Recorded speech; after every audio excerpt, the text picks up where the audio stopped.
कल महाराज जी बहुत सुंदर बात कह रहे थे कि कुछ लोग कहते हैं कि भागवत सुनते ही रहोगे या कुछ करोगे भी।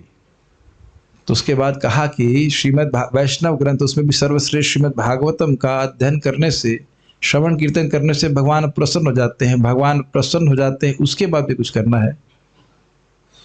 कितने आश्चर्य की बात है ना। और जब भगवान प्रसन्न हो जाएंगे तो फिर क्या अलभ्य है भक्त के लिए। तो खैर ये बात मुझे कल बहुत अच्छी लगी थी कि हम जो इतनी, मुझे लगता है कि मेहनत कर रहे हैं, तो ये मतलब मेहनत, थोड़ी मेहनत तो लगती है। वैसे तो मेहनत करने में भी आनंद है, इस क्लास को तैयार करने में भी आनंद है, बोलने में भी आनंद है। सुनने वालों को आनंद है कि नहीं मुझे नहीं पता, लेकिन तैयार करने में तो बहुत आनंद है। पता नहीं जो रेगुलरली हमसे सुन रहे होंगे, हमसे मतलब इस डिस्कशन में पार्टिसिपेट कर रहे हैं, तो कम से कम तीसरे अध्याय तक आप बड़ी आसानी से, चौथे अध्याय तक बड़ी आसानी से फॉलो कर पा रहे होंगे महाराज जी क्या बोल रहे हैं। जब हम डिटेल में जाते हैं तो ओवरव्यू समझ में आता है। जो लोग पहली बार ओवरव्यू सुन रहे होंगे उनको लग रहा होगा हमें कुछ समझ में आ रहा है, लेकिन कुछ समझ में आ नहीं रहा होगा, जहाँ तक मैं अज्यूम कर सकता हूँ। याद आ रहा है हम लोग चर्चा किए थे ना, ब्रह्म संहिता इत्यादि किए थे पहले से। एकदम एक एक शब्द को समझने से फायदा क्या होता है, जब ऊपर से आप पढ़ोगे तो और दिमाग में रिवाइज अच्छे से हो जाता है। और वो 3 के श्लोक भी जब हम महाराज जी बोल रहे हैं, हम आज भी गा रहे हैं, तो आप लोगों को अर्थ कुछ कुछ ग्रहण मतलब स्मरण में रहता हो कि हाँ भाई सारे धर्मों को, जो झूठे धर्म है हम लोग त्याग करके झाड़ू मार करके निकाल दिया भागवत इत्यादि। तो ये चीज़ है। मैं तो महाराज को प्रपोज किया था 1 साल का प्रोजेक्ट रखेंगे, लेकिन महाराज के तमोगुण में है पता नहीं इसका क्या मतलब है, मजाक कर रहे होंगे। जो भी है, आज का श्लोक बड़ा इंटरेस्टिंग है। कल आप लोगों ने सुना था कि इदम ही विश्वम भगवान वेतरः यतो जगत स्थान निरोध संभव तद्धि स्वयं वेद भवांस तथापिते प्रादेश मात्रम भवतः प्रदर्शितम। तो ये मैंने, नारद जी कह रहे हैं कि आप जान रहे हो कि जगत भगवान जैसा है, जैसे, क्योंकि भगवान की शक्ति है, लेकिन भगवान इससे अलग हैं। और ये मैंने आपको भगवान के यश के बारे में इंगित किया है। अब आप इसका विस्तार कीजिए। तो मान लो व्यासदेव जी कहे मैं कैसे जान पाऊंगा, भगवान इतने महान हैं, भगवान इतने यशस्वी हैं, इनको मैं कैसे जान पाऊंगा। तो कह रहे हैं कि आप अपने आप ही जान सकते हैं, क्योंकि आप भगवान के अवतार हैं। यह श्लोक की थीम। और किस लिए आपका और अच्छा चलो मैं जान सकता हूं तो दूसरों को क्यों बताऊं, क्योंकि आपका अवतार ही लोगों के कल्याण के लिए हुआ है। ये 2 बात याद रहेंगी इस पूरे चैप्टर से, मतलब इस श्लोक से। एक कि व्यासदेव स्वयं ही भगवान को जान सकते हैं क्योंकि भगवान के अवतार है, और दूसरा उनका प्रयोजन ही है, आए ही इसलिए है ताकि जीवों का कल्याण करें भगवान के यश प्रस्तुत करके। ये बात याद रहेगी। अब हम लोग श्लोक बोलते हैं, मेरे पीछे बोलिए।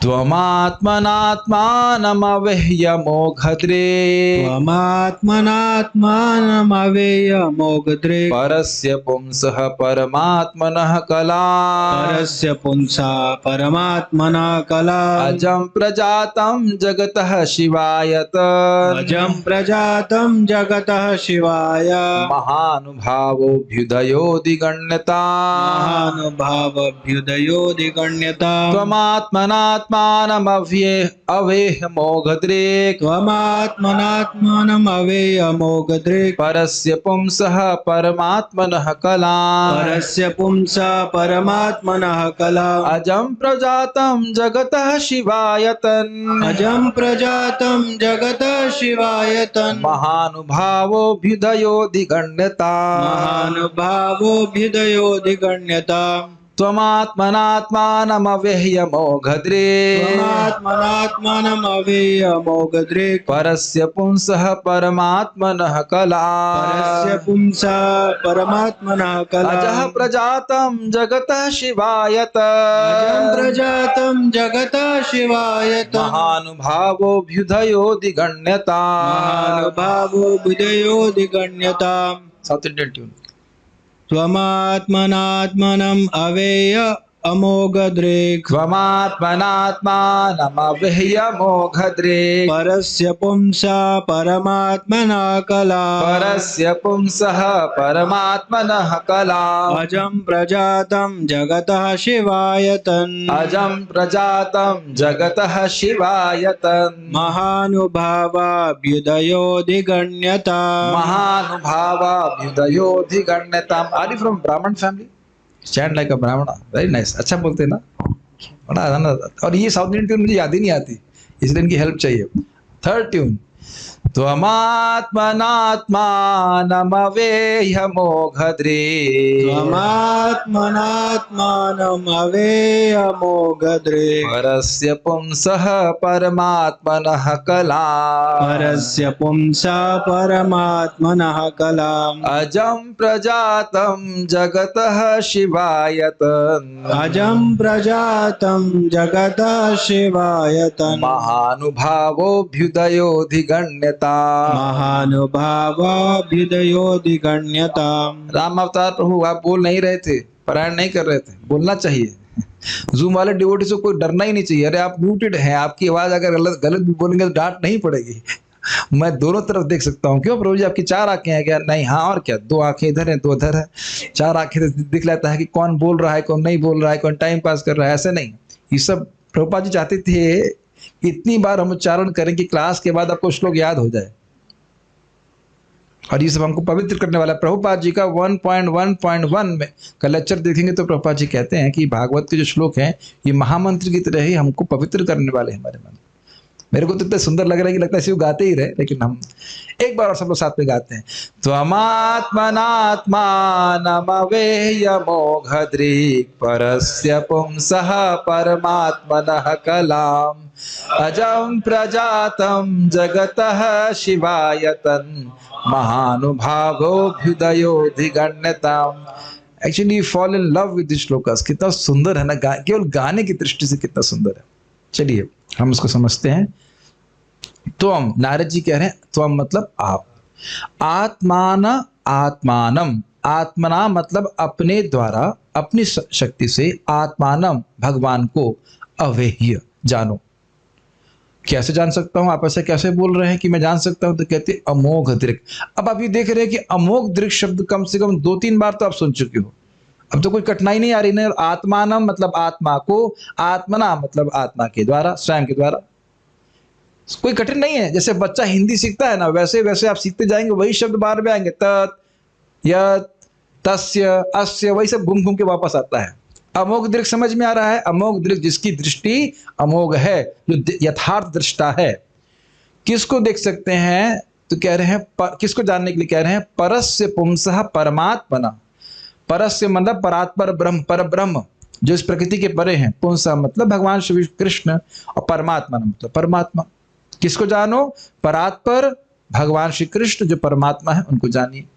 आप मेरे अंदर क्या योग्यता देख रहे हैं? तो कहने कला, हम उन्हीं के तो कला हैं, आप उन्हीं के तो अवतार हैं। समझ में आ रहा है शब्द? तो कह रहे हैं ठीक है मैं जान लेता हूं, चुप रहूंगा। कहते नहीं नहीं, अजम प्रजाताम, अजम मतलब आप अजन्मा है, अर्थात सामान्य जीवों की तरह कर्माधीन होकर, कर्मों के अधीन होकर के आपका जन्म नहीं होता है। तो फिर मैं क्यों आया हूं? कहते हैं प्रजातम जगतः शिवाय, फिर भी आप जन्म लेते हो जगत के कल्याण के लिए। शिव का मतलब होता है कल्याण। शिवदम सुना था ना आपने भी 1.1.2 में, तो कल्याण मंगल के लिए कहते हैं। तत्, तत् मतलब उनके, तत् महानुभाव अभ्युदय, महानुभाव मतलब जिनका महान प्रभाव है, उन भगवान श्री कृष्ण के अभ्युदय अर्थात लीलाओं को, यश को, मंगलमय यश को, अधिगण्यताम, गण्यताम का अर्थ हुआ विस्तार, मतलब वर्णन करना, और अधिक, अधिक का मतलब क्या होता है? ज्यादा। तो अधिगण्यताम का अर्थ क्या हुआ? बहुत अधिक विस्तार कीजिए। अगर फिर से श्लोक को देखें, देखिए तो मतलब आप व्यासदेव जी, आप अपने आप ही समर्थ हैं, आप स्वयं ही भगवान को जानने का प्रयास कीजिए। जान सकते हैं आप, क्योंकि आपकी दृष्टि अमोघ है। वो कौन से भगवान हैं? जो परस्य, प्रकृति के पार हैं, दिव्य हैं। पुंसः मतलब भगवान हैं, और परमात्मा मतलब परमात्मा तो है, कोई कठिन बात नहीं है। उन्हीं के आप कला हो, उन्हीं के अंश हो। उनके अंश हो मतलब उनके अंशावतार हैं। और आप भले ही कर्माधीन जीव की तरह जन्म नहीं लेते, अजन्मा है, फिर भी आप जन्म लिए हो किस लिए? जगतः शिवाय, जगत के कल्याण के लिए। तब क्या करूं जगत के कल्याण के लिए? तो कह रहे हैं तत् महानुभाव, महानुभाव का यहाँ पे अर्थ है भगवान विष्णु जिनका महान प्रभाव है, उनके अभ्युदय, अभ्युदय का अर्थ उनकी लीलाओं को अधिगण्यताम, बहुत अधिक मात्रा में वर्णित कीजिए। अब तो आप लोग पंडित बन गए होंगे, कोई कठिन नहीं है। मेरी देखिए भगवान ने ये भी इच्छा पूर्ण करी। IIT में मैं सोचा करता था कि मतलब शब्दार्थ देख करके कम से कम संस्कृत को मैं सीधे समझ सकूं, तो इच्छा पूरी करी कि नहीं करी?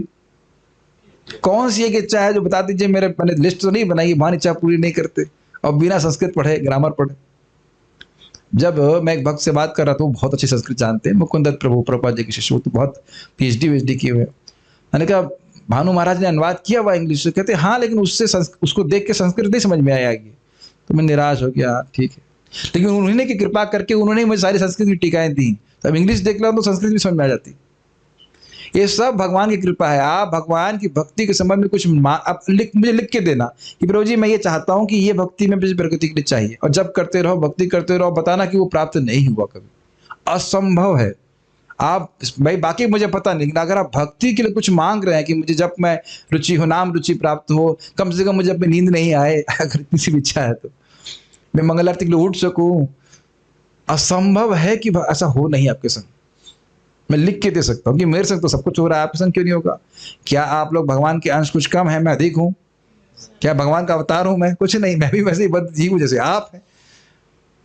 100% मैं लिख के दे सकता हूँ। इट इज बिकॉज सत्यम दिशति अर्थितो अर्थिनाम। भगवान करते ही, भौतिक इच्छा मांगते हैं वो भी देते हैं, आपकी आध्यात्मिक इच्छा क्यों नहीं पूर्ण करेंगे? Krishna is more than happy. अरे ये भागवत समझना चाहता है, वाह वाह, वेरी नाइस। ठीक है, चलिए हम आगे बढ़ते हैं।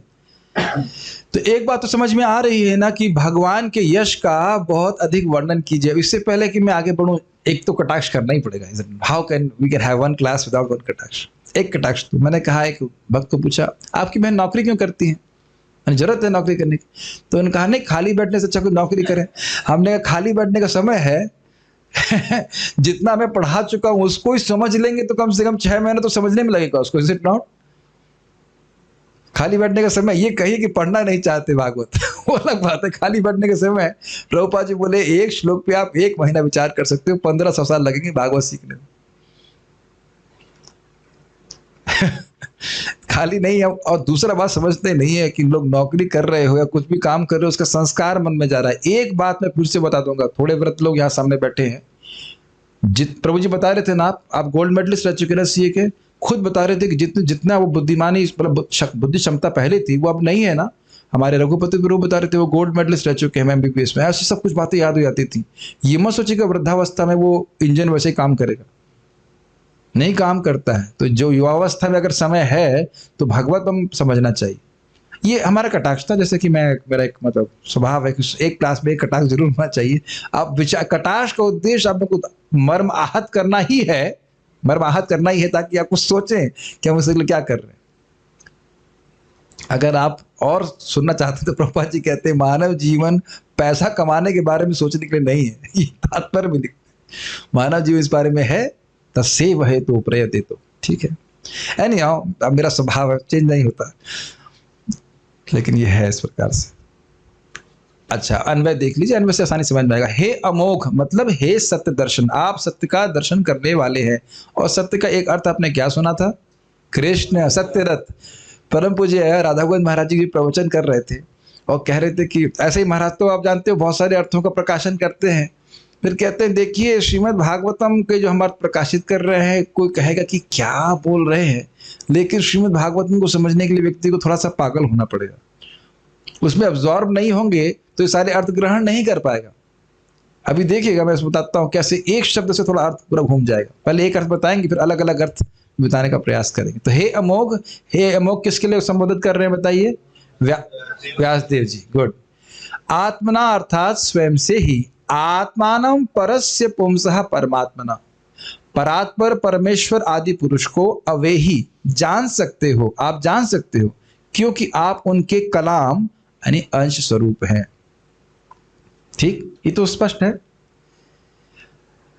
जगतः, और आप इस विश्व के शिवाय मंगल के लिए, अजम कर्माधीन जन्म रहित होते हुए भी, ये बात समझ में आ रही है, जैसे अन्य जीव कर्माधीन रह करके अपने कर्म के अनुसार जन्म ग्रहण कर रहे हैं, क्या वैसे व्यासदेव जी जन्म लिए हैं? नहीं लिए। प्रजातम, फिर भी आप जन्म लिए हैं, तो मतलब कुछ अपने ही अपना कुछ आपके अवतार का प्रयोजन है, इसके लिए लिए। ततः, इसलिए महानुभाव पूर्ण पुरुषोत्तम भगवान श्री कृष्ण के, देखिए प्रभाव का अर्थ समझते हैं आप? प्रभाव का मतलब विशेष प्रभाव। अब महानुभाव वहीं से उठा लीजिए। प्रभाव, महानुभाव मतलब जिनका बहुत विशेष पराक्रम है, बहुत विशेष प्रभाव है। इसको जीव गोस्वामी जी इस पे और कुछ इस बात पे बोलेंगे। अभ्युदय परम मंगल यश का अधिगण्यताम, अधिक निरूपण कीजिए। अब तो समझ में आ गया होगा। एक थोड़ा अर्थ इससे पहले आप देख लीजिएगा कि अव्यय का अर्थ था कि आप भगवान को जान सकते अपने आप, एक। दूसरा एक अर्थ हल्का सा स्लाइटली चेंज है कि आप अपने आप ही समझिए कि आत्मानम परस्य पुंसा परमात्मना, कि आप भगवान के अवतार हैं। कुछ अर्थ ग्रहण कर पा रहे हैं? एक कि आप भगवान के बारे में स्वयं जान सकते अव्यय ही, और दूसरा आप स्वयं ही जानिए कि आप भगवान के अवतार हैं।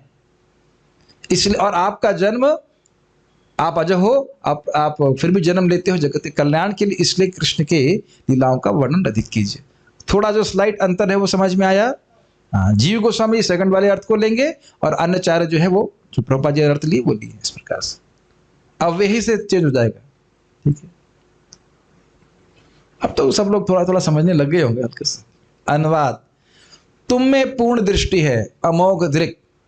तुम पूर्ण पुरुषोत्तम भगवान को जान सकते हो क्योंकि तुम भगवान के अंश के रूप में विद्यमान हो।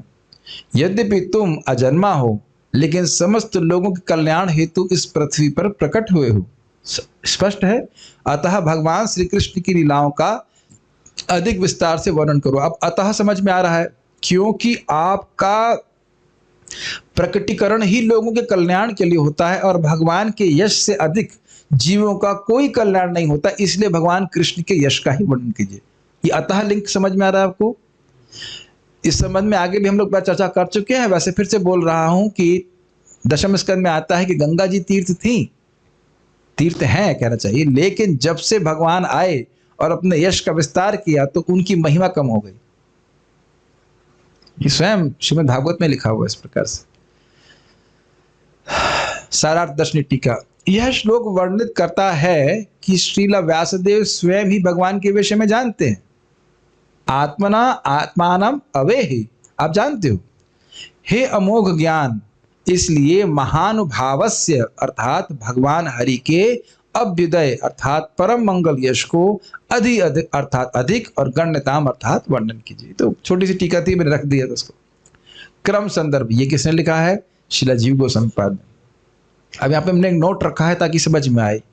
अवेह से यह अर्थ भी है कि आप स्वयं इस बात को अवेह अर्थात जानते हैं कि आप भगवान के अवतार हैं। तो ये दूसरा अर्थ था हल्का सा। एक कि आप स्वयं भगवान अपने आप से भगवान को जान सकते हैं, दूसरा आप ये बात अपने आप ही जानो कि आप भगवान के अवतार हैं, आप जानते हो, तो इसलिए भगवान की लीलाओं का वर्णन कीजिए। हे व्यासदेव, आपका ज्ञान पूर्ण है, यथार्थ दृष्टि है। आप स्वयं ही ये जानिए कि आप भगवान के अंश अवतार हैं। अब समझ में आया अव्यय का अर्थ क्या ले रहे हैं? यह भी जानिए कि भगवान भी यद्यपि अजन्मा हैं, फिर भी वे कृष्ण रूप में जन्म लिए हैं। देखिए, आपने संस्कृत देखी थी, अजम प्रजातम। अजम प्रजातम किसके लिए आपने सुना? शिला व्यासदेव जी के लिए। लेकिन जीव गोस्वामी जी यहाँ क्या कह रहे हैं कि भगवान कृष्ण भी अजम प्रजातम। अब जरा संस्कृत दिखाइएगा उसकी।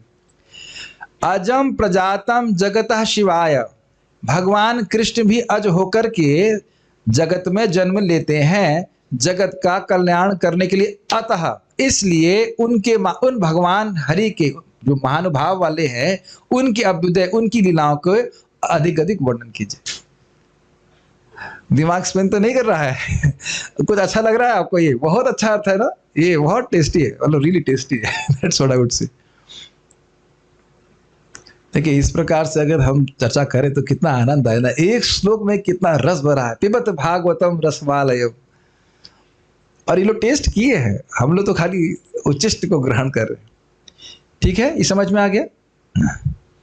दोनों बातों को समझकर भगवान कृष्ण की लीलाओं का अधिक निरूपण कीजिए, क्योंकि भगवान कृष्ण अन्य अवतारों से अधिक शक्ति प्रदर्शित करते हैं और वे उन सभी के स्रोत भी हैं। इसको थोड़ा समझनी पड़ेगा। दोनों बात का मतलब क्या हुआ? फिर से संस्कृत दिखाइए। एक बात कि अजम प्रजातम जगता शिवाय, आप अज होकर के जगत के कल्याण के लिए जन्म लिए, एक बात। दूसरी बात कि भगवान इस प्रकार से हैं, तो इसलिए आप भगवान की लीलाओं का वर्णन कीजिए। ये बात समझ लेना चाहिए, ठीक है। ओके, कहाँ गए? हाँ, एक और इसमें इंटरेस्टिंग बात ये है कि भगवान कृष्ण के ही लीलाओं का वर्णन अधिक करने के लिए क्यों कह रहे? अधिक गण्यता हम देखे थे ना, अधिक वर्णन कीजिए। ये समझिए, भगवान कृष्ण अपने आप को विस्तारित करते हैं विभिन्न विष्णु स्वरूपों में। अगर आप लोगों को वो श्लोक याद हो, कृष्ण भगवान स्वयं उसमें बहुत वहां पे व्याख्या किए थे, और एक ही समय में अपने आप को विभिन्न विष्णु स्वरूपों में विस्तारित करते हुए वे अपनी ही इच्छा से अपनी पूर्ण शक्ति का प्रदर्शन उन विष्णु स्वरूपों में नहीं करते। कुछ कुछ याद आ रहा है? और जब वे अपनी पूर्ण शक्ति, पूर्ण कृपा, पूर्ण सौंदर्य का अनुभव प्रकटीकरण नहीं करते हैं, तो उतना सुख नहीं मिलता है जितना कि भगवान श्री कृष्ण की लीलाओं को श्रवण करने में मिलता है भक्तों को, जो वह कृष्ण की लीला को श्रवण करते हैं कि भगवान कृष्ण पूरी शक्ति, पूरा बल, पूर्ण सब कुछ पूर्ण प्रस्तुत करते हैं। ये सब बात हम पहले चर्चा कर चुके हैं, लघु भागवतामृत से भी आप लोगों को इसका उदाहरण दिया गया था। तो कह रहे हैं कि कृष्ण की लीलाओं को श्रवण करके लोगों को विशेष सुख प्राप्त होगा, उनका विशेष कल्याण होगा, इसलिए कृष्ण की लीलाओं को अधिगण्यताम, अधिक रूप से आप वर्णित कीजिए। Make sense? और यह तो आप जानते हैं कि भगवान श्री कृष्ण सभी अवतारों के स्रोत हैं। आप भी स्वयं ईश्वर हैं, इसलिए निज अज्ञान रूपी माया को प्रकट नहीं कीजिए।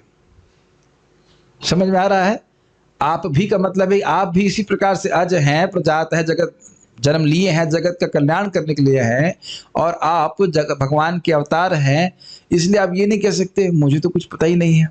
प्राय ये उत्तर आसानी होता है भक्तों को, प्रभु जी की कहाँ रखा है, आई डोंट नो। उसके बाद झगड़ा खत्म। आपने देखा है, जिस स्थान में हम बैठे हैं वहाँ पे गोडाउन इंचार्ज थे पहले, उनके पास यही उत्तर था, प्रभु जी सामान है नहीं। फिर हम लोग अंदर ढूंढते, इसी गोडाउन में ढूंढते, मिल जाता, बहुत डांट लगाते, अरे भाई तुम कुछ हाँ भी बोलोगे कि हमेशा नहीं बोलने के लिए बैठे हुए आप? तो कह रहे नहीं, ऐसी माया मत प्रकट कीजिए कि मुझे नहीं पता। जैसे थोड़ी माया कैसे करते हैं भगवान, देखिए भगवान कृष्ण कैसी माया करते हैं। कल पढ़ रहा था कि रामानंद राय जी से महाप्रभु वार्ता कर रहे हैं, और फिर वार्ता करते करते रामानंद राय जी कह रहे हैं कि पहले तो आप मुझे गौर वर्ण के दिख रहे थे, अब आप श्याम सुंदर क्यों दिखाई पड़ रहे हो? समझ रहे हैं? और न सिर्फ श्याम सुंदर दिख रहे थे, बल्कि राधा कृष्ण के मिलित अवतार के रूप में भी दिख रहे हैं। आप देख रहे हैं ना, फोटो बनी है ना, वो रामानंद राय जी चैतन्य महाप्रभु को दिख रहे। तो महाप्रभु कहते हैं नहीं नहीं, ऐसा कुछ नहीं है, आप इतने महान भक्त हैं कि जिसको भी देखते वहां आपको कृष्ण की स्फूर्ति होती है। स्थावर जंगम, वही महाप्रभु कहते हैं, स्थावर जंगम देखे न देखे तार मूर्ति, सर्वत्र होए दार इष्टदेव स्फूर्ति। मैं तो एक सन्यासी हूँ, मैं तो कुछ भी नहीं, ऐसे ऐसे करके। तो भगवान फिर वो कहते हैं, अब ऐसे माया मेरे से मत कीजिए। तो भगवान माया करते हैं। या आपने स्मरण किया हो, आपको जानते ही हो, मछली वाले मत्स्य अवतार में, हे राजा ये यहाँ के बड़े बड़े मछली मुझे खा जाएंगे, मुझे अपने पास ले लो। कई आप जानते हैं ना, तो भगवान भी खूब माया करते हैं इस प्रकार से। या आप देखेंगे एक ब्राह्मण आया था महाप्रभु के, देखेंगे मतलब जो लोग पढ़ते हैं जानते ही होंगे, उनके घर में आया, खाना बना रहा है, और भोग बनाया उसने, और भगवान को अर्पण करने के लिए गया गोपाल जी को। तो महाप्रभु निमाई के रूप में आए, छोटे बच्चे के रूप में खा गए। कहते हाय हाय क्या कर दिया तुमने। फिर वो बनाया, फिर वो खा गए। फिर तीसरी बार बनाया, रात्रि के 12 बज गए, और फिर बनाया, फिर आके महाप्रभु खा के तो हाय हाय करने लगा। तो कहते हैं, निमाई पंडित कहते हैं, निमाई पंडित नहीं कह रहे, निमाई बालक निमाई कहता है, ये क्या तुम्हारा बर्ताव है? पहले तुम मुझे बुलाते हो कि खाओ, और जब मैं आके खा लेता हूँ तो तुम हाय हाय करते हो। फिर वहां अपना कृष्ण स्वरूप दिखाया। आप समझ रहे हैं मेरी बात? इस प्रकार से। अच्छा, एक और जगह अद्वैताचार्य जी तो स्वयं शुद्ध भक्त हैं, किसी भी वस्तु के प्रति आकर्षित नहीं है, लेकिन जब विश्वरूप निमाई के बड़े भाई उनके घर आया करते, तो उनको बुलाने के लिए सची माता उनके पास भेजती, और बिल्कुल वो कपड़े भी नहीं पहने होते हैं, एकदम छोटे बच्चे। और उनको देख करके अद्वैताचार्य जी को लगता है कि इस बच्चे के प्रति मेरा आकर्षण क्यों हो रहा है? शुद्ध भक्त का तो जगत में कहीं आकर्षण नहीं हो सकता। और वहां भी अपने आप को छुपाए रहे कि मैं तुम्हारा स्वामी हूं, कृष्ण के रूप में आया। तो भगवान माया कर सकते हैं, समझ रहे ना? या कहीं पे भी वो लोग बोलते हैं कि आप विष्णु, नहीं नहीं मैं तो एक जीव हूं, बस ऐसे करके। या सार्वभौम भट्टाचार्य के पास चले जाइए, हाँ हाँ आप मुझे वेदांत सिखाइए, आप मुझे वेदांत सिखाइए, मैं तो आपके बालक के समान हूँ, ठीक है। तो इस प्रकार की माया व्यासदेव जी भी कर सकते थे। कहते हमको नहीं पता, हमको नहीं पता। कहते नहीं ना, आप ऐसा मत कीजिए, आप भगवान के अवतार है। तो भगवान माया करते हैं। बाल प्रबोधनी, भगवान के यश का वर्णन करने में भी आपको आचार्य की अपेक्षा नहीं है। मतलब ऐसा नहीं है कि आपको गुरुजी बताएंगे तब आप करेंगे, क्योंकि आप भगवान के अवतार हैं, इस आशय से यह श्लोक कह रहे हैं। श्रील प्रभुपाद जी आप देखिएगा तात्पर्य में इस पॉइंट को रखते हैं। कभी कभी अब कोई कि हम इनको क्यों कोट कर रहे हैं, प्रभुपाद जी के तात्पर्य में अभी पॉइंट देखिएगा कि भगवान को आचार्य की आवश्यकता नहीं है, फिर भी वे स्वीकार करते हैं एक मर्यादा स्थापित करने के लिए। तो कह रहे हैं कि आपको आचार्य की जरूरत नहीं है भगवान के यश का वर्णन करने के लिए। आप आत्मानम अर्थात भगवान को जो अज हैं, अब देखिए यहाँ पे अज शब्द जो है भगवान के लिए लिया गया है, अर्थात कर्माधीन जीव के समान जन्म से जो रहित हैं। इस लाइन को समझना होगा। क्या हम अपने कर्मानुसार जन्म ग्रहण कर रहे हैं? यस। किसी को भी बोलो कि कोई कर्म नहीं होता तो कहो कि तुम अंबानी के क्यों नहीं पैदा हुए, और सारे लोग ही अंबानी के क्यों नहीं पैदा हो जाते। हम लोग सोचते हैं कि हम अपना नौकरी चुनते हैं, मान भी लिया जाए, या मान लें कि भाई पति या पत्नी चुनते हैं, लेकिन माता पिता कौन चुनता है हमारे लिए? हमारा शक्ल कौन चुनता है? सोच लेना चाहिए कि ये हम लोग कर्माधीन होकर के जन्म ले रहे हैं, हमारी कोई लीला नहीं हो रही। हाँ, मायावादी लोग बोलते हैं कि अब सुअर के यहाँ भी जन्म ले रहे हैं, तो सुअर के रूप में भी जन्म ले रहे हैं, तो हमारी लीला है। जगत के कल्याण के लिए वो जन्म ले रहे, सुअर बन रहे हैं, ठीक है। और प्रजातम अर्थात स्वेच्छा से अवतीर्ण होते हैं। स्वेच्छा से अवतीर्ण होते हैं, समझ रहे हैं? यदा यदा यदा ही धर्मस्य ग्लानिर्भवति भारत, जब भी धर्म की ग्लानि होती है भगवान भी आते हैं या अपने अवतारों को भेज देते हैं, तो ये अपनी स्वेच्छा से अवतरित होते हैं। जैसे आप जानते हो, उदाहरण कई बार दिया गया है कि जेल में कैदी किसकी गाड़ी से जाता है? पर्सनल गाड़ी से जाता है, मोटरसाइकिल से, गवर्नमेंट की गाड़ी से। Very nice. आसपास बहुत सारे पुलिस वाले भी होते हैं कि नहीं? तो वह स्वेच्छा से जा रहा है, क्लियर? और क्या स्वेच्छा से बाहर आ सकता है? नहीं। और मान लीजिए प्राइम मिनिस्टर की इच्छा हो कि आज जाके मैं देखूं कि जेल में क्या चल रहा है, ठीक चल रहा है कि नहीं चल रहा है, तो वो कौन सी गाड़ी से जाएगा? ज्यादा पुलिस वाले होंगे कि नहीं उसके साथ? बहुत ज्यादा होंगे। तो कैदी सोचे, लगता है बड़ा मर्डर किया है इसने, खतरनाक कैदी है, तो मूर्खता होगी कि नहीं? अच्छा, आप कह सकते हो कि प्राइम मिनिस्टर है तो ये जेल में क्यों आ रहे हैं? कैसे आ सकते हैं? बोल सकते हैं आप? नहीं बोल सकते। और क्या आने के बाद वो वापस बाहर भी जा सकते हैं? यस। क्लियर हो गया उदाहरण से?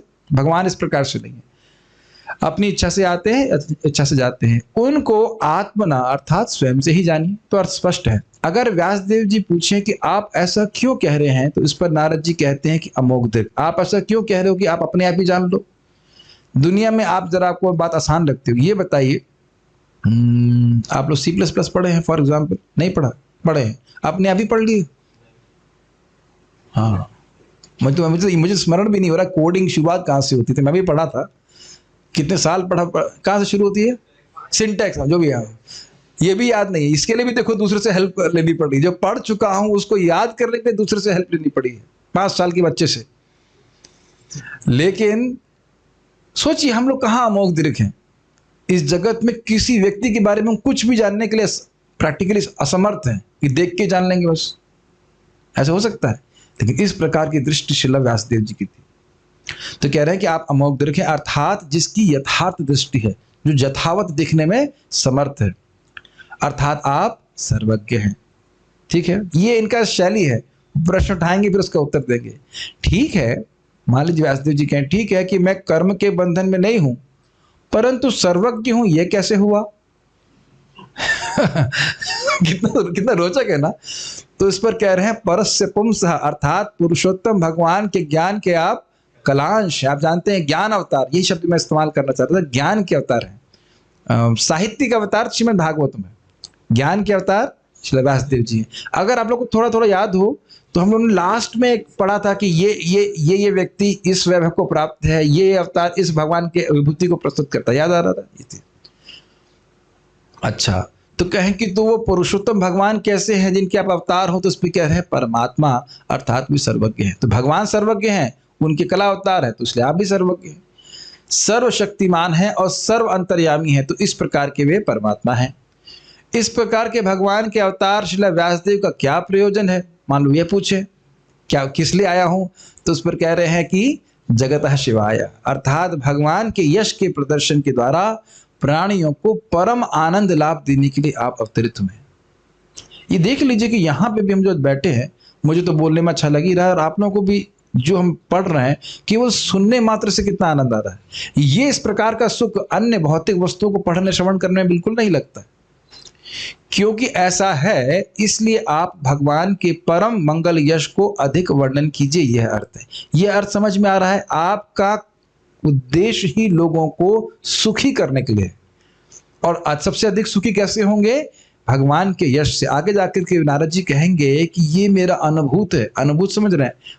अनुभव किया हुआ बात है कि मात्रा स्पर्श छया मोह, बार बार जो भोग की इच्छा से पीड़ित होते हैं। ध्यान दीजिएगा कि भौतिक इच्छाएं ये पीड़ा है, ये संसार दावानल की तरह है। कोई लगाता नहीं है, आपको पता नहीं है, हमें पता नहीं कि यहाँ से भौतिक इच्छा आना चालू हो गई, लेकिन यह तो देखा है ना कि भौतिक इच्छाएं हैं। अच्छा, एक इससे पहले आगे बढ़ जाए, क्या ऑब्जर्वेशन है आपका? छोटे बच्चों की कुछ भौतिक इच्छाएं होती हैं या वो बिल्कुल पवित्र होते हैं? बहुत ज्यादा होती हैं। बस ये है कि वो छुपा नहीं पाते।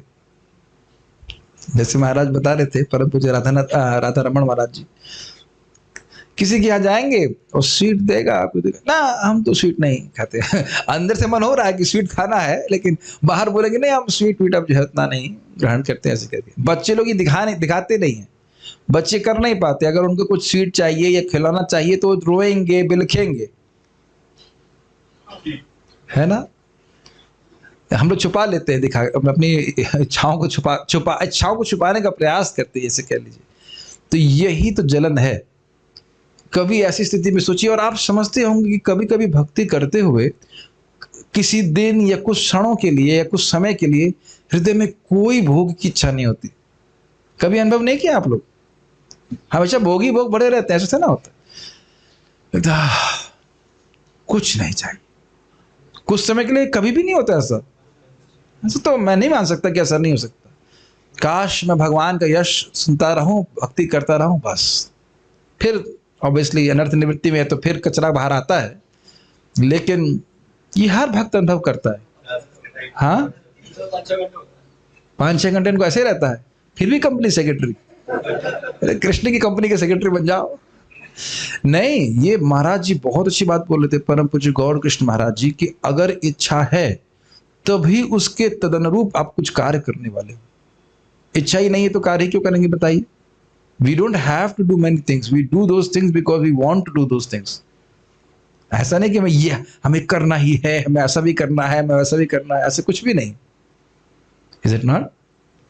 खैर, तो ये आपका मतलब, मैं एक सब बातें क्यों बोल रहा हूँ? भगवान का यश श्रवण करने से अपने आप ही ये इच्छा ही समाप्त हो जाती है।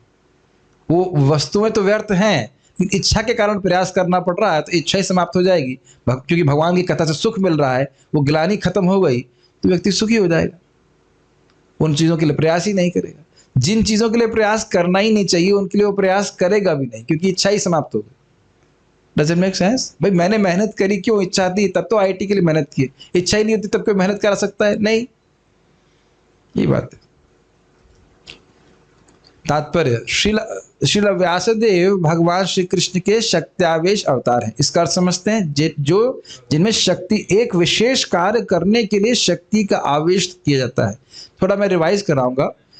स्वांश जो अवतार भगवान के हैं उनके पास सारी शक्तियां होती हैं, लेकिन वे उतनी ही प्रस्तुत करते हैं जितना आवश्यक हो। और शक्त्यावेश अवतारों के पास सारी शक्तियां नहीं होती हैं, लेकिन जितना कार्य करने के लिए शक्ति चाहिए वह भगवान को दे देते हैं। ये बात, वे भौतिक जगत के पतित जीवों के उद्धार हेतु अपनी अहेतु की कृपावश अवतरित हुए। मतलब कोई उसे प्रार्थना नहीं करता है, भगवान फिर भी आते हैं, क्योंकि भगवान का जीवों से बहुत प्रेम है और वो देख रहे हैं कि जीव कितने दुखी हैं फालतू के भोगों में पड़ करके। पतित तथा विस्मृत जीव भगवान की दिव्य प्रेममयी सेवा से विच्छिन्न रहते। बहुत सुंदर बात है, प्रभुपाद जी कह रहे हैं। देखिए, हमारा वस्तुतः दुख आध्यात्मिक दुख, आदि दैविक, आदि भौतिक कष्ट नहीं है। कष्ट इस बात का है कि हम भगवान की सेवा से वंचित हैं। जैसे श्रील रूप गोस्वामी जी क्या कह रहे हैं, मैं नहीं जानता कि इस कृष्ण शब्द, कृष्णा, एक शब्द में कितना सुख है। जब मैं उसे बोलता हूं तो मैं चाहता हूं कि मेरे करोड़ों करोड़ों मुख हो, और जब मेरे कानों में जाता है तो मैं चाहता हूं कि मेरे अरबों अरबों कान हो, और हृदय में के प्रांगण में जाकर मेरी सारी मन को और इंद्रिय को जीत लेता है। कितना, पता नहीं कितने समय, हमको तो पता नहीं कितने दूर हैं हम इस सुख से, बताइए। सोचने वाली बात है ना। अब लग रहा है कि दुख है कि दुखी है कि नहीं, समय है खाली हमारे पास। विचार कीजिए कितना आगे जाना है अपने को। और क्या आप सभी का अधिकार है इस प्रकार के सुख के ऊपर? सबका है, क्योंकि सभी भगवान के अंश हैं। अब समझ में आ रहा है कि कितना नुकसान हो रहा है। इस समय हमें गोलोक में जहां पहुंचना चाहिए था, कृष्ण के संग वटेवर, मेढक भी बन जाओगे तो भी अच्छा है। मेढक आप बनो, मेढक नहीं कहने का मतलब मेढक हो चाहे घास हो चाहे कुछ भी हो, सब आनंद में खेल रहे हैं। हम यहाँ नौकरी कर रहे हैं, मतलब नौकरी मतलब करना पड़ता है, क्या कर सकते हैं। प्रभुपाद जी एक जगह बड़ा अच्छा बोलते हैं, जो लोग भी यहाँ उपस्थित भक्त हैं जो नौकरी कर रहे हैं, वो करना चाहते हैं? नहीं करना चाहते, नहीं, ईमानदारी की बात, नहीं करना चाहते हैं। तो प्रभुपाद जी रोचक बात बताते हैं, दुनिया में कोई व्यक्ति नौकरी नहीं करना चाहता है। वस्तुतः हम क्या करना चाहते हैं? खेलना चाहते हैं। Is it not? क्यों? क्यों? क्योंकि हमारे भगवान यही करते हैं। ये भगवान कौन सा नौकरी करना चाहते हैं? भगवान तो खेलते हैं जाकर के। हर व्यक्ति काम नहीं करना चाहता है, लेकिन जगत है ही ऐसा, इस जगत में काम करना पड़ेगा, नहीं करेंगे तो जी नहीं पाएंगे। खुद भगवान बोल रहे हैं, शरीर यात्रा पिचते न प्रसिद्ध कर पड़ा, मजबूरी है तो करना पड़ रहा है। लेकिन आप गोलोक पहुंच गए तो कभी काम नहीं करना पड़ेगा, केवल खेलना है बस। बहुत सुंदर प्रभात की बात है। अपने हृदय में झांक के देखिए, नहीं मन करता ना नौकरी करने का, लगता है कि हम आनंद करें, खेलें कूदें मस्ती करें। Is it not? ये गोलोक है। तो ये बड़ा नुकसान उठा रहे हैं हम लोग। तो नुकसान उठा रहे हैं मतलब भजन कर रहे हो तो पहुंच ही जाएंगे। सारे जीव भगवान के, ऐसे एक मिनट होल्ड करिए, इससे पहले कि आगे जाए, ये बात समझ में आ रही है कि सेवा कितनी जल्दी वापस मिलेगी हमको। ये हमारा हृदय कब जल्दी, कितनी जल्दी शुद्ध हो जाएगा। तो महाराज जी संबंध में बड़ी सुंदर कथा बताए कि एक व्यक्ति की ट्रेन छूट रही थी, ट्रेन पकड़नी थी उसको, याद है रास्ता धारण। तो एक व्यक्ति पूछा कि ये स्टेशन कितना दूर है। तो रिक्शे वाला था जो भी था, उसने बोला कि ये डिपेंड करता है कि आपकी स्पीड कितनी है, उसके अनुसार निर्धारित किया जा सकता है कि वो कितना दूर है। तो अगर व्यक्ति बड़े अच्छे से भक्ति कर रहा है तो स्वाभाविक रूप से उसकी प्रगति बहुत तीव्र होगी, और अन्य सब चीजों में भी लगा रहा है अपना समय, तो फिर उस हिसाब से कमी ही रहेगी। आपको नहीं लगता कि सब टीका पढ़ने में कुछ एनर्जी लगती है, कुछ समय लगता है, या ऐसे ही मतलब अपने आप ही आ जाता सब कुछ? मैं कुछ वो नहीं बोला, मुझे तो बहुत आनंद होता है, मतलब सारा काम छोड़ करके उस टाइम लोग कोई मैसेज करते थे, बड़ी क्रोध आता है, लेकिन कितना आनंद होता है शब्द को, अर्थों को समझने में। खैर जो भी है, point is that Ganga ji बह रही हैं, कोई एक ग्लास लेना चाहता है, कोई एक पूरा मटका भरना चाहता है, कोई पूरा टैंक भर के आएगा, वो उसकी इच्छा। लेकिन हाँ, एक बहुत अच्छी बात है कि हर व्यक्ति जो भक्ति स्वीकार किया है, अब वो उस पथ पे आ गया है और आगे बढ़ता चला जाएगा। ये बहुत अच्छी बात है। What ever transformation a person can have in this life is good for him. ये बहुत अच्छी बात है। सारे जीव भगवान के अंश हैं और उनके सनातन सेवक हैं। सारे मतलब आप सभी लोग ना? हाँ जी, ठीक, जस्ट कंफर्म कर रहा हूं। अतएव सारा वैदिक साहित्य इन्हीं पतित जीवों के लाभ हेतु क्रमबद्ध किया गया है। क्या अर्थ है इसका? माया मुग्ध जीव नाही स्वतः कृष्ण ज्ञान, जीवेर कृपा कैला कृष्ण वेद पुराण। माया से मुक्त जीव कभी अपने आप भगवान को नहीं जान पाएगा। हमारे लिए नहीं बोला जा रहा है तुम आत्मना आत्मानम अवेह मोगद्रिक, हमारे लिए नहीं बोल रहे हैं, इसीलिए बोल रहे हैं, इसीलिए भगवान कृष्ण कृपा करके वेद पुराण लिखे हैं, ताकि इनके बारे में श्रवण करके हम समझ सके भगवान से अपने संबंध। पतित जीवों का यह कर्तव्य है कि ऐसे साहित्य का लाभ उठाएं और भव बंधन से अपने को मुक्त करें। हम लोग प्रथम श्लोक में सुने थे कि यदि तुम भव बंधन का अच्छा चाहते हो तो वशिष्ठ जी कहते हैं अम्बरीश महाराज को कि भागवत को पढ़ लो। भागवत को केवल 5,000 साल से नहीं है, बहुत समय से, एक्चुअली बहुत समय गलत बोल गया, शाश्वत रूप से। यद्यपि श्रील नारद ऋषि श्रील व्यासदेव के औपचारिक गुरु हैं, लेकिन श्रील व्यासदेव गुरु पर निर्भर नहीं है। अभी हमने पढ़ा था टीका में, क्योंकि वे मूल रूप से अन्य सबों के गुरु हैं। जो बात आपके जब पे घटित होती है वही क्लास में होती है। अगर क्लास में ऐसे बैठे तो सोओगे पक्का, ये मेरा अनुभव है। कई बार क्लास में नींद आती, ऐसे हाथ रहते, ऐसे कंफर्टेबल, ऐसे तो चल ही रहा है, अब एकदम से नींद आ जाएगी पक्का। बाकी जैसे इच्छा। वैसे तो कोमा वाला भी गीता सुन ही सकता है, तो सोने वाला भी सुन ही सकता है, कोई दिक्कत नहीं। चूंकि वे आचार्य का कार्य कर रहे हैं, अतः उन्होंने अपने आचरण से लोगों को यह प्रदर्शित किया कि मनुष्य को गुरु बनाना चाहिए, भले ही वह साक्षात ईश्वर ही क्यों ना हो। मुझे इस पे हंसी आ रही है कि एक माता जी बोली, पहले हमारे जूम में आती थी, फिर कुछ गुस्सा हो गया ना, क्या करूं, अब कृष्ण ही मेरे गुरु हैं, अब मेरा कोई गुरु नहीं है। मैंने कहा अच्छा भाई, बहुत अच्छी बात है। एक और कौन तो बोला था, हाँ एक माता जी, बहुत पहले हम पार्थपुर के गांव में गए, कुछ भक्ति में आए, फिर बाद में बातचीत हुई कि भाई क्या बात है, आप भक्ति कर रहे हैं? नहीं नहीं, हम सब समझ गए हैं, अब हमको और कुछ करने समझने की जरूरत नहीं। हमने कहा हाँ, आप 2-3 प्रोग्राम में सब समझ ली, हमारे यहाँ हम घिसते घिसते घिसते घिसते बाल साफ हो गए हम लोग लग रहा है अभी कुछ समझ में नहीं आया। ये मूर्खता है लोग। या कुछ कहते हैं तुमको गुरु स्वीकार करने की जरूरत नहीं है प्रेम कृष्ण, तुम अपने गुरु स्वयं बनो। फॉर एग्जाम्पल, तो अगर मैं उनकी बात मान रहा हूं तो वो मेरे गुरु हो गए कि नहीं? अगर उनकी बात मान रहा हूं तो उनकी बात नहीं माननी चाहिए, मुझे गुरु स्वीकार करना चाहिए। समझना होगा कि हमको कुछ नहीं पता है, हमको सीखना होगा। भगवान श्री कृष्ण, भगवान श्री राम तथा भगवान श्री चैतन्य महाप्रभु सभी ने परमेश्वर के अवतार होते हुए भी औपचारिक गुरु स्वीकार किए, यद्यपि अपने दिव्य स्वभाव के कारण वे समस्त ज्ञान के आगार थे।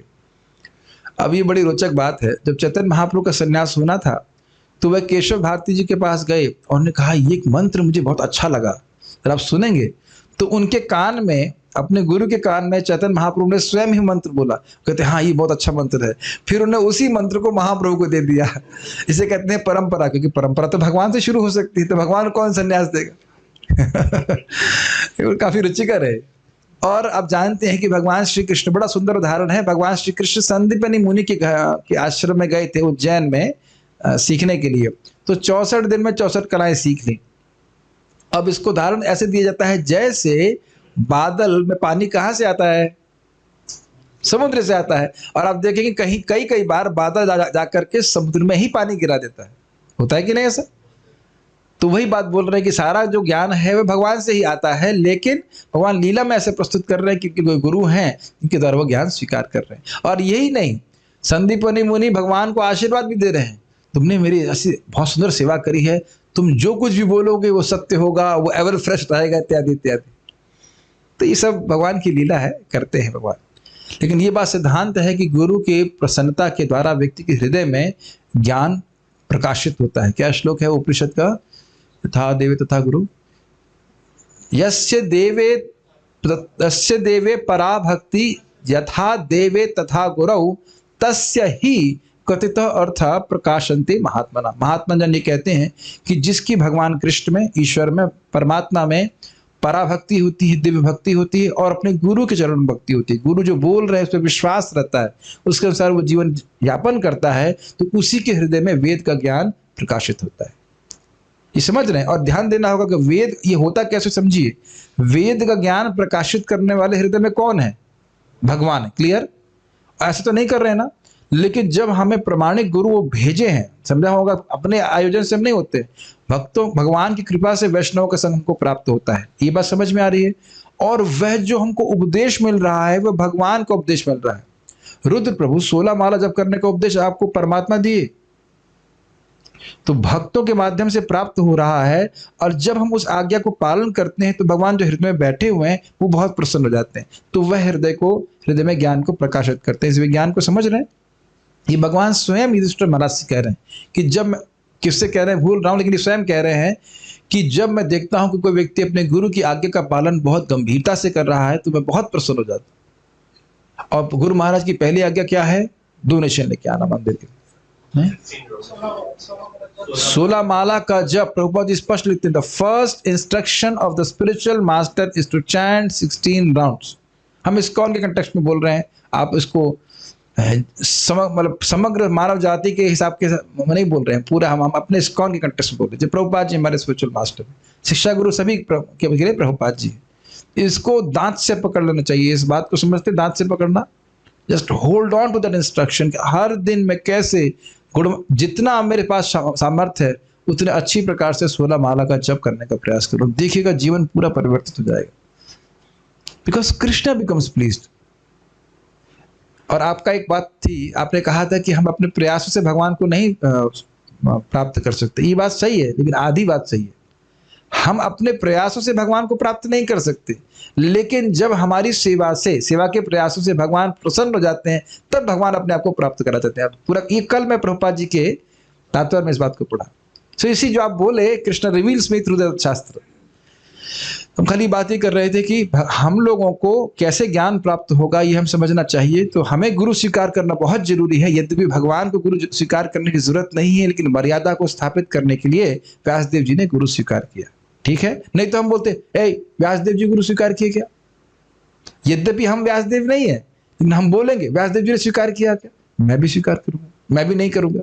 ये बात समान जनता को भगवान श्री कृष्ण के चरण कमलों का दिशा निर्देश करने के लिए वे स्वयं व्यासदेव के अवतार के रूप में भगवान की दिव्य लीलाओं का उद्घाटन कर रहे हैं। तो ये बड़ा स्पष्ट है। हमें कुछ प्रश्न अगर किसी बात का है तो मेरे ख्याल से प्रश्न तो कोई नहीं लग रहा है। पहले मैं जूम के डिवोटी से देखता हूँ। माइक अपने पास रखिए। जितना आप पढ़ा चुके हैं एक छोड़िए प्रभु, खाली गीता जो आपने पढ़ा है उसको समझने में बहुत समय लगता है। 1 साल से लगे हुए हैं, अभी 9 चैप्टर ही चल रहा है। ठीक है, अच्छी बात है, कम से कम चल रहा है, बंद नहीं है। ठीक है।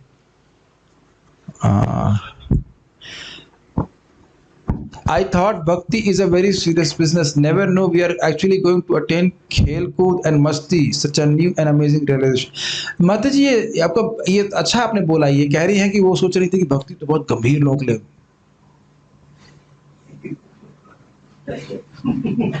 आप चैतन्य चरितामृत पढ़िए, वहां पे हंसेंगे तो हंसे तो आप मैं पढ़ाऊंगा तो रियली आप लोग हंसेंगे। लेकिन एक नरेंद्र सरोवर, वो माइक ऑफ कीजिए, वो तो से फीडबैक हो रहा है। नरेंद्र सरोवर में अद्वैत आचार्य जी, दाढ़ी वाले प्रभु जी और सबसे सीनियर वैष्णव और नित्यानंद प्रभु खेल रहे हैं, एक दूसरे पे पानी मार रहे हैं। और उसके बाद अद्वैत नित्यानंद प्रभु यंग हैं, ज्यादा पानी मारे तो अद्वैत आचार्य जी गाली दे रहे हैं उनको। आप इतना इतना हंसेंगे एक जगह। और यही रामानंद राय जो एकदम गंभीर वैष्णव है, वो भी पानी से खेल रहे हैं। तो महाप्रभु की ऐसी लीला है। कीर्तन में तो सब नाच रहे हैं, कौन किसके ऊपर गिर रहा है कोई पता ही नहीं चल रहा है। भगवान स्वयं जो परब्रह्म है वो गिरे जा रहे हैं, कौन किस पे गिर रहा है कोई पता नहीं चल रहा है। बहुत गंभीर बात और बड़ी सुंदर बात हमारे महाराज जी बोले, our relationship with Krishna is in happiness not in misery. और भगवान स्वयं, हमारा जो भगवान संबंध वो सुख का है। भाई प्रसाद खाने में, कीर्तन करने में क्या कठिनाई है बताइए। और महाप्रभु के मिशन के में तो बोला जाता है केवल आनंद कांड। एक बार प्रभुपाद से किसी ने पूछा क्या कृष्ण भावना में कोई रिक्रिएशन नहीं है? तो प्रभुपाद जी ने कहा कृष्ण भावना में रिक्रिएशन के अलावा और है क्या? Is it not? एक जगह प्रभुपाद जी लिखते हैं भाई अच्छी फिलॉसफी हो, थोड़ा कीर्तन हो, कुछ अच्छी सिंगिंग एंड डांसिंग हो और अच्छे रिफ्रेशमेंट हो, खाने पीने की अच्छी व्यवस्था हो, तो कौन व्यक्ति नहीं आना चाहेगा? Make sense? ठीक है। और मैं तो गुरु महाराज इस बात को बोल रहे थे, दिस जपा is infinitely blissful, most sweet thing. केवल बुखार है हम लोग को इसलिए नहीं लग रहा है। अभी सभी को कोरोना फोरोना तो 2 बार हो ही चुका होगा, 1 बार तो कम से कम हो चुका होगा, दोबारा ना हो। बुखार तो होता ही है ना। देखा ना, जब बुखार हो जाता है तो बगल वाले सपोर्ट के खा रहे होते हैं, लाओ भाई, आहा गुलाब जामुन, आहा रसगुल्ला, ये वो, और आप मुंह बना के बैठे रहते हो। लेकिन आप जानते हो कि वस्तु मीठी है, वस्तु कड़वी नहीं खा रहे, नीम नहीं खा रहे हैं आप, वो हमारी बीमारी की वजह से खराब लग रहा है। This is my situation right now, this is not my eternal situation. कुछ समझ में आ रहा मैं क्या कहना चाहता हूं? Make sense? तो ये धीरे धीरे जैसे जैसे भक्ति में हमारी रुचि बढ़ती चली जाएगी, ये सब सुखी अनुभव करेंगे। आप देखेंगे महाप्रभु पूरी रात डिस्कस करते थे, पूरी रात रामानंद राय जी से। सोते नहीं थे क्या? नहीं, पूरी रात। और फिर दिन में कीर्तन। तो ये समझ लेना होगा कि जो एकदम मूर्ख है वो खुश है, एटलीस्ट खुशी होने के वो सोच रहा है कि खुश है। और जो परमहंस है वो वाकई खुश है। हम सब लोग बीच वाले हैं, इसलिए संघर्ष कर रहे हैं। ठीक है, धीरे धीरे धीरे करके वहां पहुंच जाएंगे। क्रमे क्रमे से ही भक्त होय बे उत्तम। विषय छाड़िया कबे शुद्ध हवे मान, कबे हमें है रबो Shri Vrindavan. Yes. How to develop a strong conviction that there is no difference Chaitanya Mahaprabhu and Krishna. हम कैसे श्रद्धा प्राप्त करें कि चैतन्य महाप्रभु और भगवान कृष्ण में कोई भेद नहीं है? श्रद्धा कैसे प्राप्त होती है? सताम प्रसंगाद मम वीर संविदो भवंत हृतकर्ण रसायन कथा तदजोषणादाश्व पवर्ग वर्तमनि श्रद्धा रतिर भक्तिर अनुक्रमिष्यति। भक्तों के बारे में श्रवण करते, भक्तों के साथ में भगवान कृष्ण के पराक्रम के बारे में श्रवण करते हैं, भगवान की कथा को सुनते हैं, तो स्वाभाविक रूप से श्रद्धा आती है। फिर उसके बाद आगे जाके भाव और प्रेम होता है। तो ये कैसे श्रद्धा है कि भगवान कृष्ण भगवान है? बताइए, सुन करके इसे कहते हैं शास्त्रीय श्रद्धा। और ये कैसे मालूम चलेगा कि भगवान चैतन्य महाप्रभु भगवान है? सुन करके चैतन्य चरितामृत श्रवण कीजिए, क्या दिक्कत है? देखिए, इन्होंने प्रश्न बड़ा अच्छा किया है। जैसे जैसे आपका हृदय शुद्ध होता जाएगा ना, वही वस्तु है, वही शास्त्र है, वही नाम जप है, वही वैष्णव सेवा है, लेकिन आपकी श्रद्धा बहुत बढ़ जाती है। और प्रभुपाद जी इसको भगवद गीता में बताते हैं कि once strong faith in something is a product of actions in mode of goodness. सत्वगुण के कार्यों के कारण व्यक्ति की किसी विशेष श्रद्धा से वह युक्त होता है। और जब हम रजगुण तमगुण से हमारा हृदय कह सकते हैं विद्ध रहता है, तो श्रद्धा उतनी स्ट्रांग नहीं होती। तो ये भक्ति का प्रोसेस ही श्रद्धा का विकास है। अब जैसे जैसे हमारा हृदय शुद्ध होता जाएगा, सहज रूप से श्रद्धा हमारी बढ़ जाएगी। जैसे परम पूज्य अकिंचन कृष्णदास बाबू जी महाराज, प्रभुपाद जी के बहुत प्रिय गॉड ब्रदर थे, उनको प्रसाद मिला, महाप्रसाद मिले, महाप्रसाद महाप्रसाद, हम लोग ऐसा बोलते रसगुल्ला, इनको लग रहा था नहीं महाप्रसाद, मतलब साक्षात वो भगवान से भिन्न देख पा रहे थे। तो जैसे जैसे श्रद्धा का विकास होगा, वैसे वैसे हम लोग अनुभव कर पाएंगे। किस प्रकार से हम लोग साधु संघ को प्राप्त करेंगे? साधु संघ यहाँ पे है, साधु संघ नहीं देख रहे हैं। आप लोगों को विश्वास हो कि नहीं हो, एक भक्त बड़े परेशान हो गए, प्रभु जी जब से ही भागवत सुन रहा हूं मैं, मेरे को विरक्ति हो रही, मैं तो बड़ा खुश हो रहा था, मैं कहा समझ गया, अब मेरा खुद का विश्वास बढ़ गया कि जूम के माध्यम से भी भागवत कार्य करती है। एक भक्त बोले नहीं मैं अब ये काम नहीं कर सकता, मुझे दूसरा कुछ काम करना है, मेरे से अब ये नहीं हो रहा है। मैं इतना प्रसन्नता का अनुभव करता हूँ कि हाँ ये सही बात है। इसका मतलब है कि श्रवण कीर्तन अगर जूम के माध्यम से भी किया जाए तो भी प्रभावशाली है। एक भक्त बोले प्रभु जी मैं 4 माला नहीं कर पा रहा था, मैं 16 माला कर पा रहा हूँ, थैंक यू आपने मुझे कृष्ण प्रेम दिया। मैं खैर मुस्कुरा रहा था, लेकिन पहले मेरे को तो मिले कुछ लोग भावुकता में से बोल देते, लेकिन फिर भी उनको लाभ मिल रहा है, इज इट नॉट? तो ये जो है भक्तों का संग हो ही रहा है। भगवद गीता के लास्ट में भगवान कृष्ण ने कहा है कि सब धर्म छोड़कर मेरे पास आ जाओ। ये सब धर्म कौन से हैं? वर्णाश्रम धर्म, वर्णाश्रम धर्म, वर्ण और आश्रम के द्वारा जो प्राप्त धर्म को छोड़ करके भगवान की भक्ति कीजिए। ओके, श्रीमद् भागवतम श्रद्धा उत्पन्न करती है। यस, ओके, सुनाओ। आपका कोई प्रश्न था प्रभु जी? यस, गुस्सा दिलाने वाला प्रश्न नहीं करना। हाँ ठीक, ओके, हाँ माइक पे बोलिए, ऑन करके माइक पे बोलिए, श्रवण सप्ताह माइक पे बोलिए। सत्यावेश सप्ताह का डिफरेंस बताया, पहले बताया था। हाँ, डिफरेंस में आ गया, लेकिन सत्यावेश सप्ताह को पहचानेंगे कैसे? जैसे कोई शुद्ध भक्त आए लीला में, वो सत्यावेश सप्ताह है नहीं, कई लोग प्रभुपाद जी का कहते हैं। सिंपल सी बात है कि कृष्ण शक्त्यावेश अवतार मतलब जिसको शक्ति, कोई विशेष कार्य करने के लिए शक्ति दी गई है। तो प्रभुपाद जी को शक्त्यावेश अवतार कहने में क्या कठिनाई है? भले शास्त्र में वर्णन नहीं है, लेकिन हम देख सकते हैं कि जो उन्होंने कार्य किया वो असंभव है बाहर के लोगों के लिए। समझ रहे हैं मेरी बात? कृष्ण शक्ति बिना नाही तार प्रवर्तन। माइक पे बोलिए। इतने शुद्ध भक्त आते हैं तो कैसे, मतलब जो अरे आपको ने अवतार कहने की जरूरत नहीं है, लेकिन ये बात समझ लेना चाहिए कि जितने भी शुद्ध भक्त आ रहे हैं वे भी स्वेच्छा से भगवान की इच्छा से आते हैं इनका प्रयोजन सिद्ध करने के लिए। इसमें क्या मतलब झगड़ा है? बताइए। कोई अगर क्राइटेरिया बहुत सिंपल है, कोई भगवान का विशेष शक्ति से युक्त होकर विशेष कार्य कर रहा है, क्या दिक्कत है इसमें? मतलब इसमें कोई विवाद की क्या जरूरत है? जो प्रभुपाद जी ने किया है कोई कर सकता है। अरे भाई एक सिंपल सी बात है कि हनुमान जी भगवान के भक्त हैं, इतना तो स्वीकार कर सकते हैं ना। अब इतना डेफिनेशन लगाने की क्या जरूरत है? आपने सुना नहीं है, अवतारा ही संख्या हरे सत्व निधेर दुजा। तो वहां पे बोल दिया गया कि केवल यही शक्ति, यही अवतार नहीं है, उक्त अनुक्त जितने भी अवतार हैं उन सबको को जोड़ लेने के लिए बोल दिया, एक समग्रता में लेने के लिए बोल दिया कि वो केवल इतने अवतार नहीं, अवतार ही असंख्या, भगवान के असंख्य अवतार है। तो अर्थात उनकी शक्ति जहां भी प्रदर्शित हो रही है, भगवान की शक्ति, कहीं विभूति बोलते हैं, कहीं अवतार बोलते हैं। अगर अधिक शक्ति प्रदर्शित करते हैं तो अवतार कहा जाता है, कम शक्ति प्रदर्शित करते हैं तो विभूति कहा जाता है। मनु इत्यादि सभी तो भगवान के अवतार हैं, लेकिन अवतार ने उनको विभूति कहा जाता है। तो भगवान गीता में बोले ना यदि विभूति, तो उसमें झगड़ा किस बात का है? देखिए ये झगड़ा इस बात का हो सकता है कि कोई कहे कि प्रभुपाद जी को शक्ति अवतार करो, हमारे गुरु जी को नहीं करो। तुम अपने गुरु जी को क्या मानते हो, तुम अपने पास रखो। हम लोग को देख रहे हैं कि प्रभुपाद जी जो कर किए हैं वो कोई नहीं किया, और हम लोग क्या देख रहे हैं, पूरा जगत देख रहा है। जितना जिस प्रकार से शुद्ध भक्ति का प्रचार को प्रभुपाद जी करे हैं, उनकी शक्ति हम लोगों को प्राप्त हो रही है। आपको लगता है कि मैं ऐसे बोल सकता हूँ? ये प्रभुपाद की कृपा है कि नहीं बताओ? गुरु महाराज की कृपा नहीं तो मैं तो खुद चकित हूँ कि मैं इस पे कैसे मुझे समझ में भी ये कैसे आ रहा है, ये बताइए। बोलने की तो बात छोड़ दीजिए, ये सब हमारी शक्ति से नहीं हो रहा है। तो इसलिए ज्यादा इस पे ये सब प्रश्न मुझे अच्छे नहीं लगते। अरे अब आप बंद कीजिए भैया, ये सब ऐसे प्रश्न कर रहे हैं, से मूड खराब हो जाता है। क्या से उससे आपकी भक्ति का क्या संबंध है, जरा बताइए। मंजरी शक्ति अवतार हो सकती है, ये हो सकती है, क्या मतलब है? बताइए क्या प्रश्न है इसका? उस प्रश्न से आपकी भक्ति का कोई संबंध है? इसे नाम में रुचि मिल जाएगी आपको? भूख खराब कर दोगे। ठीक है, कह रहे नहीं बेस।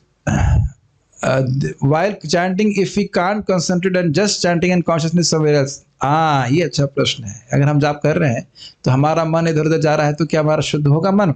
देखिए इसको तो प्रमाण हम लोग दिए थे भागवत में 6 स्कंद से। क्या श्लोक था? अरे बहुत सुंदर श्लोक था, उसका एंड वाली लाइन थी। मैंने कई बार भक्तों को रटाया था कि केवल बोलने मात्र से, please please Krishna remind me, नहीं, बोलने मात्र से हमारा खलु सत्व भावना, गुणानुवादा खलु सत्व भावना, भगवान के गुणानुवाद को, बार बार गुणों को, नाम को बोलने मात्र से खलु निश्चित सत्व भावना, हमारा सत्व, हमारा हृदय शुद्ध होता है। यहाँ कोई उपस्थित वैष्णव है जो कह दे कि मेरा मन बिल्कुल हरि नाम में लग रहा है? अच्छा, कोई बोल दे कि बिल्कुल नहीं लग रहा है? दोनों ही संभव नहीं, बीच में कहीं टंगे हैं कि नहीं? और आप देख रहे हैं कि अपने आप बार बार हरे कृष्णा कृष्णा कृष्णा हरे हरे, हरे राम राम राम हरे हरे बोलने से क्या आपकी गंदी आदत नहीं जा रही है? ये चीज हम लोग, मेरे को मन करता है कि तुरंत 6 स्कंद में जंप कर जाऊं, सिखा दूं आपको सब कुछ, आंखों के सामने देखेंगे। इसलिए स्वामी कहते हैं एक ही नाम से सारे पाप कट जाते हैं। बार बार उच्चारण इसलिए किया जाता है ताकि वासना की निवृत्ति हो। सभी के चरणों में अनुरोध है कि अगर नहीं सुने हैं तो परम पूज्य राधा कुंज महाराज जी का नाम महिमा जरूर श्रवण करें। हम कम से कम 14 बार किए उसको, किन के पूरी सीरीज, तब जाके बातें समझ में आती हैं। कितनी बार आपको बताया गया 6.2.9-10, आपको तो नहीं बताया हूँ, बहुत बार बोल चुका हूँ। मेरी मति भगवान में नहीं है, लेकिन भगवान की मति मुझ में है, ये कोई कम बात है। और ये मति है कि इस व्यक्ति का मैं कल्याण करूंगा। ठीक है, तो ये अच्छा प्रश्न था। हाँ, अगर हम कंसंट्रेट करते हैं तो ऑब्वियसली अधिक लाभ होगा, लेकिन देखिएगा, आप देखिएगा कभी कभी आप कुछ भी नहीं करते और मन लगता है भगवान में। आप देखा, फिर आप लोग सोचते हुए कि ऐसा क्या कर रहे हैं, कैसा रोज हो जाए, और अगले दिन सोचेंगे अच्छा ठीक है आज मैं खूब सो के आऊंगा और कोई अपराध नहीं करूंगा, कुछ नहीं, और फिर भी मन नहीं लगता। ये दिखाएगा भी आप देखने वाले हो, भगवान की इच्छा होती है तो हमारा मन उसमें लगेगा। फिर भी हम अपना प्रयास करते रहते हैं। जब हम प्रयास करते रहेंगे तो भगवान खुश हो जाते हैं, चलो उतना प्रयास कर रहा है तू, चलो थोड़ा सा रुचि दे देते हैं। क्या आप लोग के संग जब में कभी हुआ है कि प्राय सूखा चल रहा है और एकदम से बड़ा अच्छा लगने लगता है? ये हुआ है उसी 16 माला के अंदर। अब ये क्या हो गया जरा बताइए। ये सब समझ लेना चाहिए कि हम प्रयास कर रहे हैं, लेकिन भगवान चाहेंगे तो तुरंत आपको नहीं रस दे सकते, लेकिन देते नहीं तुरंत। वो जानते हैं, वो देखना चाहते हैं कि हम कितना संघर्ष करना चाहते हैं।